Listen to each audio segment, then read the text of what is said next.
I am API Wellness Center. I am API Wellness Center. I am API Wellness Center. I am API Wellness Center. I am API Wellness Center, and I'm here to help you. To listen to you. To guide you. I am API Wellness Center, and I am here to connect you to the world around you. To keep you healthy. To keep you strong.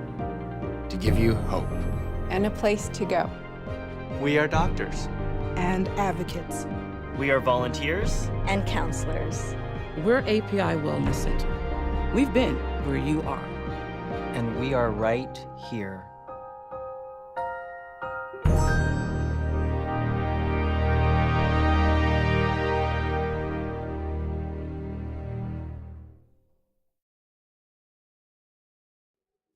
HIV is certainly not the only concern of male to female transgender people who face many physical, mental, social, and economic disparities besides HIV. The stigma and discrimination experienced by many people merely for being transgender heightens risk behavior for MTFs. It is greater for MTFs of color who experience stigma and discrimination due to ethnicity as well. TransThrive is the new incarnation of the transgender drop-in started by UCSF and transferred to the Asian Pacific Islander Wellness Center. Erin Armstrong, TransThrive coordinator, is here to talk about HIV/AIDS in the transgender community. Erin, thank you for taking time to come down from San Francisco in this terrible weather to see us. It's my pleasure to be here. Now, I hear some statistics about the trans community. Could you tell us, as far as HIV/AIDS goes, can you tell me a little bit more about that? One of the things with HIV is it's really disproportionately affected the transgender community, especially trans women.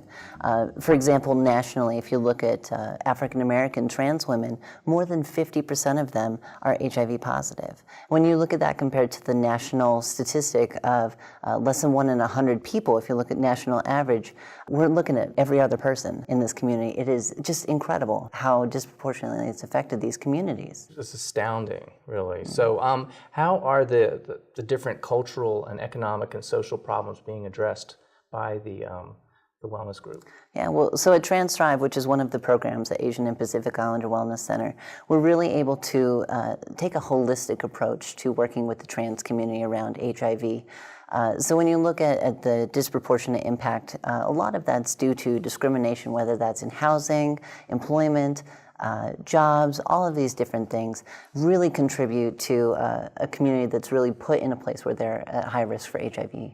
And so by stepping up and working with this community, we're able to focus on housing, focus on creating a sense of community and really building up that community. And by doing that, we're able to help really serve this community, but at the same time, we're reducing new infections with HIV. And if you actually look at some of our other programs, so like Transform SF, which is actually the first HIV testing program specifically for trans women, which is in San Francisco, what we're doing is we're actually trying to gauge why and how HIV is so disproportionately affecting the trans community. And we've really taken a look at a lot of the in-depth statistics, and we've asked questions to the community about being brought up trans. We call it trans trauma. And if you look at a lot of other things in there, it's really an important program in working with the trans community. Can you tell us a little bit more about this program called Taking Root? And sure. It's our stories in our community? Yeah, so Taking Root is one of our community storytelling programs at the Asian and Pacific Islander Wellness Center. We're specifically focused with this one on the Asian and Pacific Islander community and really focused on addressing the silence and shame around HIV within that community. If we can't talk about HIV, how are we supposed to address its impact on the community? And so that's really what this is. It's giving the community a voice and giving them a stage to share that voice on. And so part of that is helping communities tell their stories, but we're also doing this on a national level as well. So in 2013, we're going to be traveling around the country with these stories and helping other communities to be able to share their stories and their voices.